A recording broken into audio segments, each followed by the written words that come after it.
Abraham مرد ایمان اور ایمانداروں کا باپ ہے۔ در حقیقت اس باپ کی 6 آیت میں اور پوری بائبل مقدس میں اس لفظ کا ذکر ہوا ہے۔ صحیح۔ تو ابراہم کی کافی حوصلہ افزائی کی گئی۔ بالکل، بے شک وہ مرد ایمان ہے، لیکن پھر بھی وہ خوف زدہ ہے۔ کون کہتا ہے کہ مرد خدا کو خوف نہیں ہوتا؟ ابراہم کو ان لفظوں کی بہت ضرورت تھی کہ مت ڈر۔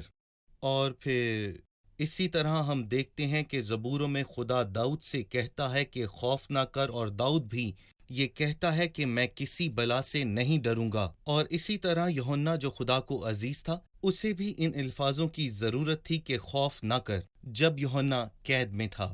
یہ قابل غور ہے کہ خدا ابراہم کی حوصلہ افزائی نہیں کرتا کہ اس کے پاس تربیت یافتہ اور مضبوط یعنی 318 مرد ہیں جو جنگ میں اس کی فتح کو یقینی بنا سکتے ہیں، یا یہ یاد نہیں دلایا کہ اس کے ساتھ عہد میں اہم لوگ ہیں جو اس کے ساتھ اتحاد کریں گے۔ لیکن خدا کہتا ہے میں تیری سپر صحیح۔ ہوں۔ بھائی یوسف، کیا یہ ہمارے لیے یقین دہانی کا باعث نہیں جب خداوند خود ہمارے ساتھ کھڑا ہوتا ہے اور اپنی طرف توجہ دلاتا ہے کہ میں ہوں؟ یقیناً خدا کی حضوری یقین دہانی ہے، جیسے کہ داؤد کہتا ہے جس وقت مجھے ڈر لگے گا میں تجھ پر توکل کروں گا۔ اور زبور 23 میں داؤد کہتا ہے کہ میں کسی بلا سے نہیں ڈروں گا کیونکہ تو میرے ساتھ ہے۔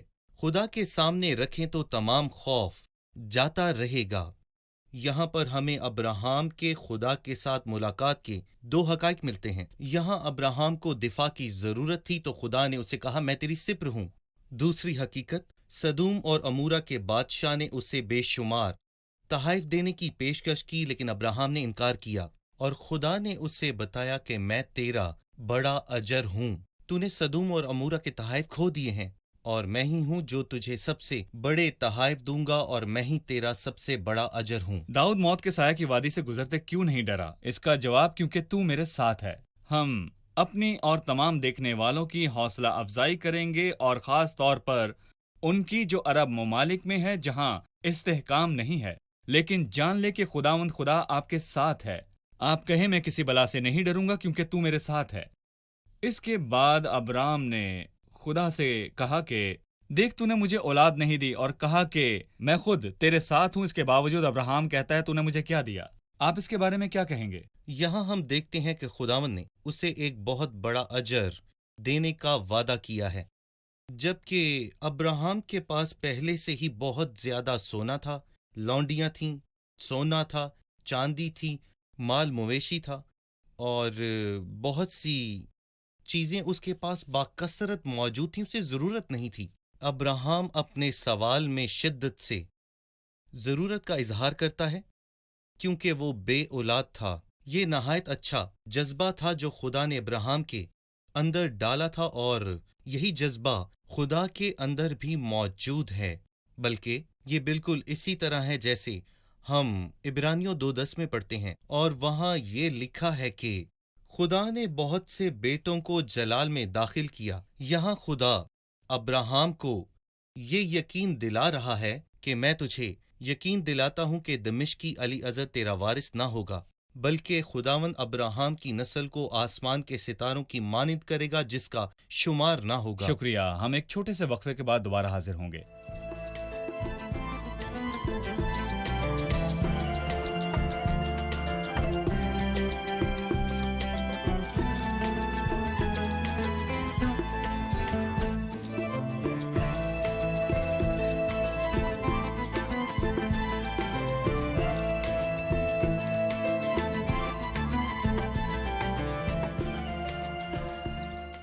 پانچویں آیت میں وہ کہتا ہے اور وہ اس کو باہر لے گیا اور کہا کہ اب آسمان کی طرف نگاہ کر، اور اگر ستاروں کو گن سکتا ہے تو گن، اور اس سے کہا تیری اولاد ایسی ہوگی، اور وہ خداوند پر ایمان لایا اور اس نے اس کے حق میں راست بازی شمار کیا۔ ہم جاننا چاہیں گے کہ راست باز ٹھہرایا جانا کیا ہے اور اس کا ایمان سے کیا تعلق ہے۔ جی بھائی یوسف۔ یہاں پر 2 چیزیں خاص ہیں۔ پہلی بات یہ کہ یہ آیت اپنی اہمیت کی بدولت نئے عہد نامے میں 3 مرتبہ دہرائی گئی ہے۔ رومیوں کے 4 باب میں، گلاطیوں کے 3 باب میں، یعقوب کے 2 باب میں اس کا ذکر ہے۔ یہاں ہم سیکھتے ہیں کہ راست باز ٹھہرایا جانا ہمارے اعمال کے سر پر ہے کہ ہم اپنی زندگی کیسے گزارتے ہیں۔ صحیح۔ لکھا ہے وہ خداوند پر ایمان لایا اور ابراہم نے خداوند کا یقین کیا اور خداوند نے اسے راست باز ٹھہرایا، جس کا صاف اور واضح مطلب ہے کہ میرا ایمان جمع کروایا گیا اور جس کا عنوان ہے میں راست باز شمار کیا گیا ہوں۔ میں اپنے کاموں کی وجہ سے راست باز نہیں اور نہ ہی یہاں پر کوئی نیک ہے، اور اسی طرح یسایہ کی کتاب میں لکھا ہے کہ میری ساری راست بازی ناپاک لباس کی مانند ہے اور میں بادشاہ کے سامنے کھڑا نہیں ہو سکتا۔ ہمارے بہترین کام بھی ناپاک لباس کی مانند ہیں، تاہم جب میں خدا پر ایمان رکھتا ہوں تو میرا یہ کام میرے لیے راست بازی گنا جاتا ہے۔ ٹھیک ہے، ہم کہہ سکتے ہیں کہ ہم نے ایمان اور راست باز ٹھہرنے کے مضمون پر بات کی، اور یقین ہے کہ بائبل میں یہ راست باز ٹھہرائے جانے کا پہلا ذکر ہے، جی، اور ایمان اور بالکل۔ راست باز ٹھہرائے جانے کے تعلق سے 7 چیزوں کے بارے میں غور کریں گے۔ مجھے امید ہے آپ اس کے بارے میں ہمیں بتائیں گے۔ تو یہ ہیں وہ 7 عناصر۔ جی بھائی یوسف۔ یہ 7 میں سے پہلا عنصر ہے راست بازی ٹھہرانے کا ماخذ۔ یہ نہایت شاندار ہے، یہ خدا ہے جو راست باز ٹھہراتا ہے۔ ذرا یہ تصور کریں، اگر کائنات کی سب سے بڑی عدالت کا خدا خود آپ کو راست باز ٹھہرائے تو پھر کون ہے جو خدا کے اس فیصلے کو رد کر سکتا ہے؟ یہ 7 میں سے دوسرا عنصر ہے راست ٹھہرائے جانے کی بنیاد۔ خدا کے فضل کے علاوہ مجھے راست کون ٹھہرا سکتا ہے؟ کیونکہ راست باز ٹھہرایا جانا ناکام ہو جاتا ہے اگر اس کا ماخذ خدا سے کوئی کم تر ہو۔ اس لیے کلام مقدس میں لکھا ہے اس کے فضل کے سبب سے ہم مفت راست باز ٹھہرائے جاتے ہیں۔ فضل وہ چیز ہے جس کا حقدار میں نہیں ہوں، یہ مجھے قادر مطلق خدا نے اپنے بڑے فضل کی بدولت مفت دی ہے۔ تیسرا عنصر راست باز ٹھہرائے جانے کی قیمت ہے، لیکن سچ تو یہ ہے کہ یہ ہمیں مفت ملتا ہے۔ لکھا ہے اس کے فضل کے سبب سے اور اس مخلصی کے وسیلے سے جو مسیح یسوع میں ہے مفت راست باز ٹھہرائے جاتے ہیں۔ مجھے یقین ہے کہ راست ٹھہرانا مفت ہے، کیونکہ خداوند راست ٹھہرانے کو کبھی بھی فروخت نہیں کرے گا، کیونکہ اس کی قیمت اس کے بیٹے نے ادا کر دی ہے۔ خداوند اپنے فضل سے مفت راست ٹھہراتا ہے، کیونکہ اس کی قیمت خدا کی طرف سے رہائی ہے جو مسیح نے دی۔ چوتھا عنصر راست ٹھہرائے جانے کا مکاشفہ ہے، جو کلام مقدس کہتا ہے کہ انجیل مکاشفہ ہے۔ خدا کی راست بازی ایمان سے ایمان کے لیے ظاہر ہوتی ہے، جی ہاں، ایمان کے لیے۔ اس لیے میں مسیح کی انجیل سے شرماتا نہیں، کیونکہ اس میں خدا کی راست بازی ہے۔ اور اگر ہم غور کریں تو خدا کے کلام میں فضل اور ایمان ہمیشہ ساتھ ساتھ نظر آتے ہیں۔ خدا فضل کے ساتھ ہماری طرف ہاتھ بڑھاتا ہے اور میں اپنا ہاتھ ایمان سے بڑھاتا ہوں تاکہ فضل کے مفت تحفے کو وصول کروں۔ رومیو میں بھی یہی لکھا ہے، اور خدا کی راست بازی ایمان سے ایمان کے لیے ظاہر ہوتی ہے۔ اور چھٹا عنصر راست ٹھہرائے جانے کے لیے تصدیق ہے۔ خدا کی طرف سے ایک ایماندار کے لیے راست ٹھہرائے جانے کی کیا گارنٹی ہے؟ اگر مسیح قبر میں ہی رہتا تو شاید مجھے یہ یقین نہ آتا کہ خدا نے مسیح کے کفارے کے کام کو قبول کر لیا ہے، لیکن جب میں مسیح کو جلال میں بلندی پر دیکھتا ہوں تو مجھے بغیر کسی شک کے یہ یقین ہو جاتا ہے کہ خدا نے مسیح کے کفارے کو قبول کر لیا۔ ساتواں عنصر انسان کے راست ٹھہرائے جانے کا ثبوت ہے۔ کیا میں راست ٹھہرایا گیا ہوں؟ اس کا جواب ہے کہ ایمان بغیر اعمال کے مردہ ہے۔ کیا ہمارا باپ ابراہم اعمال سے راست نہ ٹھہرا؟ اور کیا اس نے ایمان کو کامل نہیں کیا؟ بہت شکریہ بھائی یوسف۔ مختصر طور پر ہم کہہ سکتے ہیں کہ ابراہم ڈرا ہوا تھا، اس لیے خدا نے اس سے وعدہ کیا کہ وہ اس کی سپر اور اس کا بہت بڑا اجر ہے۔ اس کے بعد ابراہم نے اولاد کی خواہش کا اظہار کیا۔ خداوند نے اسے کہا کہ علیزر اس کا وارث نہ ہوگا، بلکہ اس نے اسے اولاد دینے کا وعدہ کیا۔ ابراہم اور خدا نے اس بات کو اس کے لیے راست بازی شمار کیا۔ 7ویں آیت میں کہتا ہے، اور اس نے اس سے کہا کہ میں خداوند ہوں جو تجھے قدسیوں کے اور سے نکال لایا کہ تجھ کو یہ ملک میراث میں دوں۔ اور اس نے کہا، اے خداوند خدا، میں کیوں کر جانوں کہ میں اس کا وارث ہوں گا؟ اس نے اس سے کہا کہ میرے لیے 3 برس کی ایک بچیا اور 3 برس کی ایک بکری اور 3 برس کا ایک مینڈھا اور ایک کمری اور ایک کبوتر کا بچہ لے۔ اس نے ان سبوں کو لیا اور ان کو بیچ سے 2 ٹکڑے کیا اور ہر ٹکڑے کو اس کے ساتھ کے دوسرے ٹکڑے کے مقابل رکھا، مگر پرندوں کے ٹکڑے نہ کیے۔ تب شکاری پرندے ان ٹکڑوں پر جھپٹے، لیکن ابرام ان کو ہانکتا رہا۔ سورج ڈوبتے وقت ابرام پر گہری نیند غالب ہوئی، اور دیکھو ایک بڑی ہولناک تاریکی اس پر چھا گئی، اور اس نے ابرام سے کہا، یقین جان کے تیری نسل کے لوگ ایسے ملک میں جو ان کا نہیں پردیسی ہوں گے اور وہاں کے لوگوں کی غلامی کریں گے، اور وہ 400 برس تک وہ ان کو دکھ دیں گے، لیکن میں اس قوم کی عدالت کروں گا جس کی وہ غلامی کریں گے، اور بعد میں وہ بڑی دولت لے کر وہاں سے نکل آئیں گے، اور تو صحیح سلامت اپنے باپ دادا سے جا ملے گا اور نہایت پیری میں دفن ہوگا۔ میں یہاں سمجھنا چاہتا ہوں کہ 7ویں آیت میں جانوروں کے 2 ٹکڑے کیوں کیے گئے جبکہ کمری اور کبوتر کے بچے کے 2 ٹکڑے نہ کیے گئے؟ یہ بات ہمیں کیا بتاتی ہے؟ بھائی یوسف، اس ساری بات کا میں آپ سے خلاصہ چاہوں گا۔ ہم دیکھتے ہیں کہ ابراہام کے دل میں کچھ آرزویں تھیں کہ خدا اسے اولاد دے، اور یہ بات خدا نے خود اس کے دل میں ڈالی تھی، بلکہ جیسا اس نے آدم کے دل میں بیوی کا خیال ڈالا، بالکل اسی طرح ابراہام کے بھی دل میں اولاد کے لیے اس نے یہ بات ڈالی تھی۔ یعنی ابراہام کا پہلا سوال بھی خدا سے اولاد کے تعلق سے ہی تھا۔ اس نے اس کا یقین کیا اور خدا نے اسے راست ٹھہرایا۔ اے خداوند خدا، میں کیوں کر جانوں کہ میں اس کا وارث ہوں گا؟ اس کی کیا تصدیق ہے کہ وہ ملک مجھے ملے گا؟ سچ بات تو یہ ہے کہ خدا کی طرف سے تحفے ملیں گے، اس بات کی کوئی گارنٹی نہیں جب تک کہ اس کی بنیاد قربانی نہ ہو۔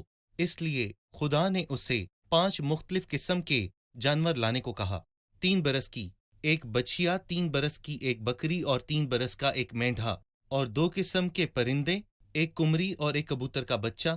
اس کا مطلب ہے کہ 5 قسم کے جانور تھے۔ اس لیے ابراہم نے قربانی کے تمام جانوروں کو تیار کیا اور ان کو بیچ میں سے 2 ٹکڑے کیا، اور ہر ٹکڑے کو ان کے آمنے سامنے رکھا، لیکن اس نے پرندوں کے 2 ٹکڑے نہ کیے کیونکہ یہ مسیح کو پیش کرتے ہیں، اور جس کی گہرائی کو ہم کبھی بھی جان نہیں سکتے، اور جس کے تعلق سے لکھا ہے کہ باپ کے سوا بیٹے کو کوئی نہیں جان سکتا۔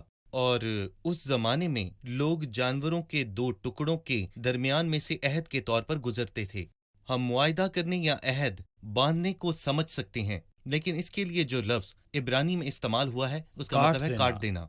مگر میں یہاں یہ کہنا چاہوں گا کہ ہمارے علم کے مطابق یہ پہلا واقعہ تھا جس میں خدا نے اس طرح سے عہد باندھا، جس میں جانوروں کو بیچ سے 2 ٹکڑے کیا جاتا اور دونوں فریقین اس کے درمیان میں سے گزرتے، اور اس طریقے کے عہد کا یہ مطلب تھا کہ اگر دونوں فریقین اس عہد پر قائم نہ رہیں تو ان دونوں فریقین کو بیچ میں سے جانوروں کی طرح کاٹ دیا جائے۔ اور میرا یقین ہے کہ اس قسم کا عہد ہمیں یرمیہ کی نبوت کی یاد دلاتا ہے جو 34ویں باب میں ہے۔ 18ویں آیت میں لکھا ہے، میں ان آدمیوں کو جنہوں نے مجھ سے عہد شکنی کی اور اس عہد کی باتوں کو جو انہوں نے میرے حضور باندھا ہے پوری نہیں کی، اور جب بچھڑے کو 2 ٹکڑے کیا اور وہ دونوں ٹکڑوں کے درمیان سے ہو کر گزرے، جیسا کہ ہم نے پڑھا ہے کہ جانوروں کو 2 ٹکڑے کرنے کا عہد باندھا گیا، اور وہ دونوں فریقین اس میں سے ہو کر گزرتے تھے، اور وہ ایک دوسرے سے عہد کرتے ہیں کہ ہم اس عہد کو پورا کریں گے، اور اگر ہم اس میں ناکام ہوئے تو ہمارا بھی حال ان جانوروں کی طرح ہی ہوگا۔ بہت شکریہ، ہم ایک چھوٹے سے وقفے کے بعد دوبارہ حاضر ہوں گے۔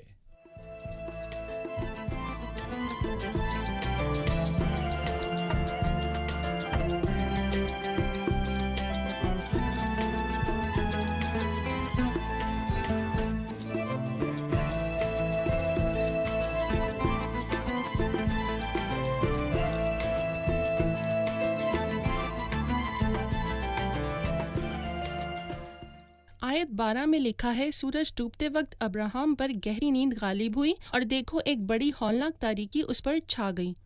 ہم یہ جانتے ہیں کہ دونوں فریقین کو ٹکڑوں کے بیچ میں سے گزرنا تھا۔ اس واقعہ میں دونوں فریق کہاں ہیں؟ ہم صرف یہ پڑھتے ہیں کہ ابراہم گہری نیند سو گیا تھا۔ جی بھائی یوسف، خداوند کی برکات یک طرفہ تھیں، اس لیے خداوند نے ابراہم سے اس کے سوتے ہوئے عہد باندھا۔ وہ گہری نیند میں تھا۔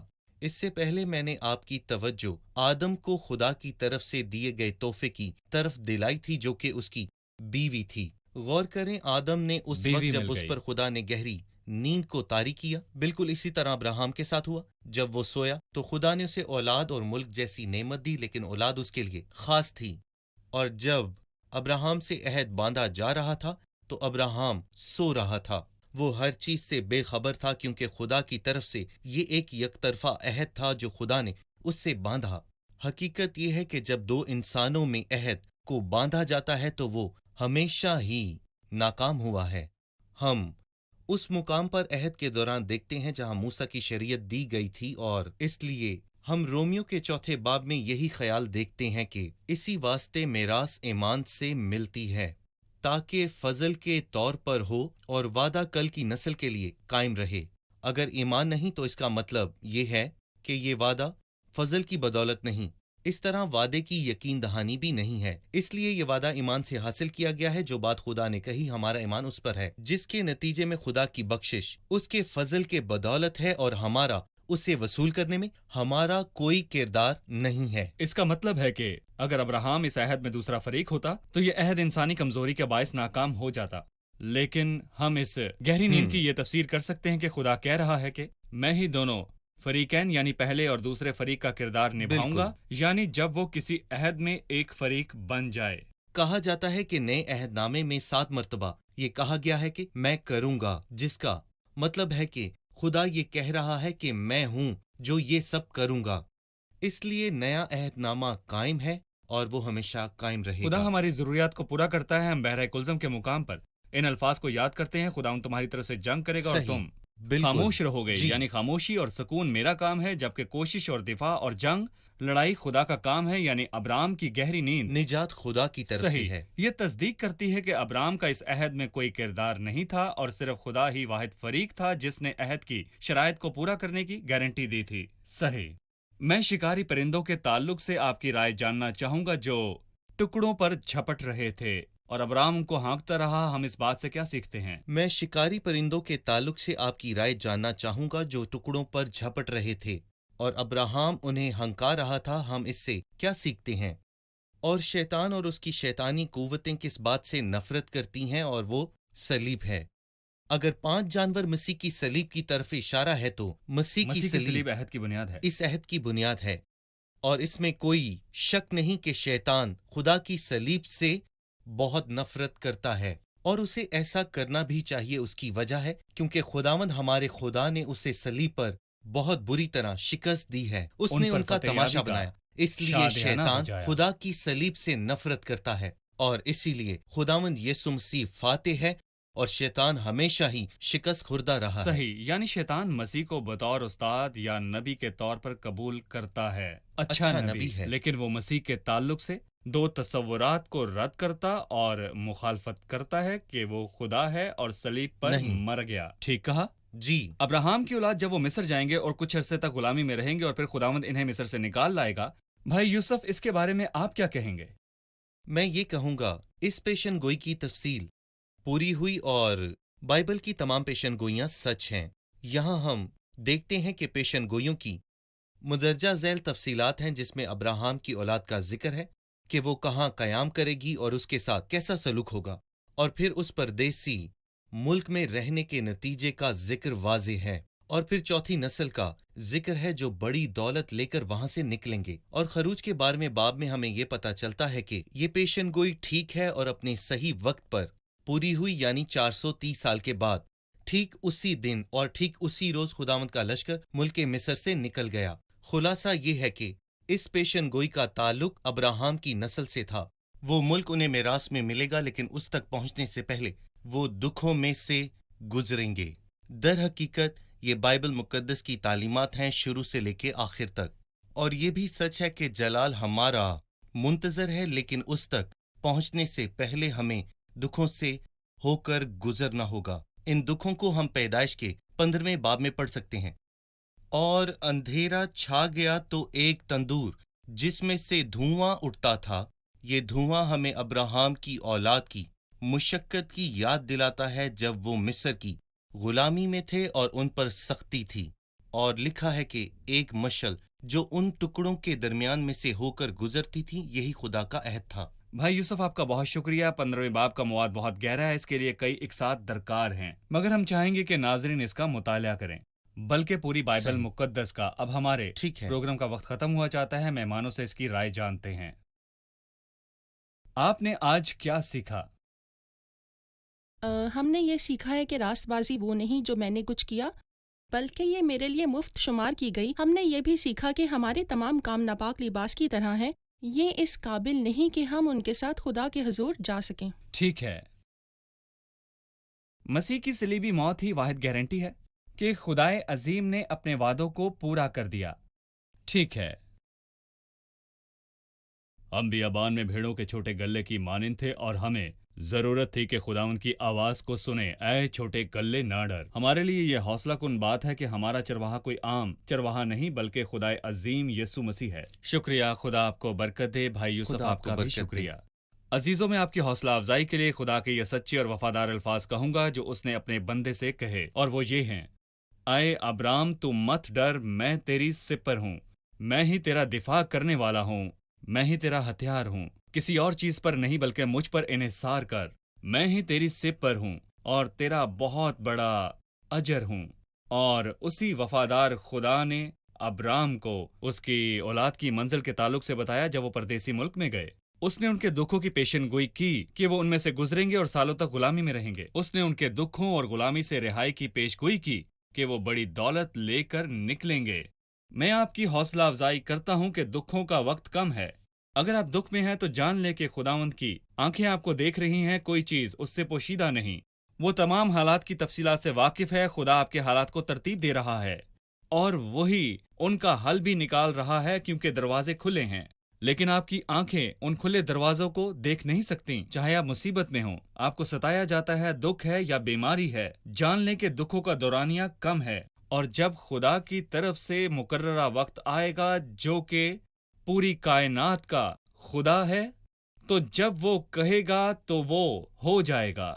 جب خدا حکم دیتا ہے تو سب کو حکم ماننا پڑتا ہے۔ میں آپ کی حوصلہ افزائی کروں گا کہ آپ کی زندگی کا انحصار آپ کے ارد گرد کے لوگوں پر، حکومتوں والوں پر اور آپ کے دشمنوں پر نہیں ہے۔ آپ کی زندگی اور آپ کی منزل خدا کے ہاتھ میں ہے۔ خداوند پر بھروسہ کریں اور اس کے وعدوں کا صبر سے انتظار کریں۔ خدا آپ کو برکت دے۔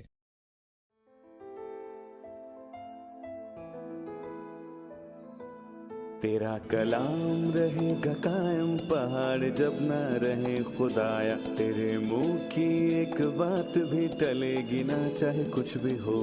تیری مان دیے ہے زندہ، سونے سے بھی قیمتی، میرا دل یہ دے گواہی ہے، یہ کتاب عظیم نازل کرے اپنا کلام، شکستہ دلوں کو سکون ملے، تاریکی دور ہو میری راہیں روشن کر، دل اپنا کلام کثرت سے اے خدا بدل دے، رہائی دے کثرت سے پھل ملاؤ۔ کلام رہے گا قائم، پہاڑ جب نہ رہے خدایا، تیرے منہ کی ایک بات بھی ٹلے گی نہ، چاہے کچھ بھی ہو۔